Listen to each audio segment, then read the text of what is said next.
must have been cold there in my shadow, to never have sunlight on your face. You were content to let me shine, that's your way. You always walked a step behind. I was the one with all the glory, while you were the one with all the strength. A beautiful face without a name for so long, a beautiful smile to hide the pain. Did you ever know that you're my hero,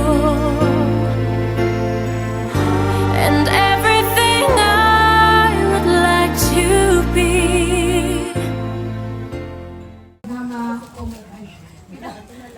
Hindi kami expressive na makakapatid, and yung love language natin is hindi talaga words. So, super dalang namin nasasabi kung ano yung love namin. So, I want to take this opportunity to honor you.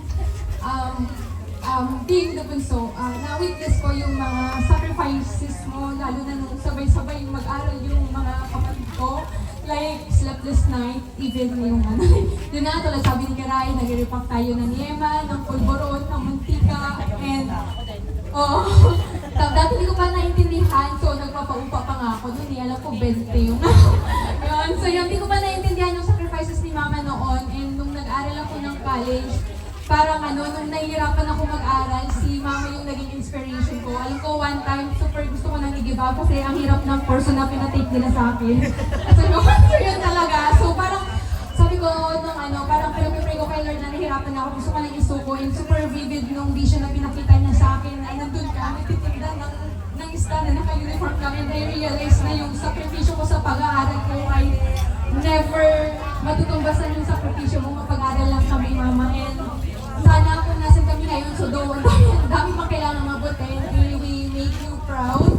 And ayun, actually nung nakasa ko yung board exam, yung satisfaction, yung joy ko, nung nakita ko na proud ka, na sinishare, hindi ko alam kung kanino na pumasa ako, nung narinig ko na pumasa ako noon, hindi doon yung joy, pero nung nakita ko yung ligaya mo nung naipas ako, so doon ako naging masaya. And thank you for everything, Mama. And wala kami sa lagay na to kung wala yung mga sakripisyo mo. And we love you, and sana dumating yung time na makapag-give back na din kami. So ngayon, parang actually ko kayo sumunod sa amin pagka medyo kami. Sana dumating yung time na makabawi kami, Mama. And we love you, and wow, sweet touchy.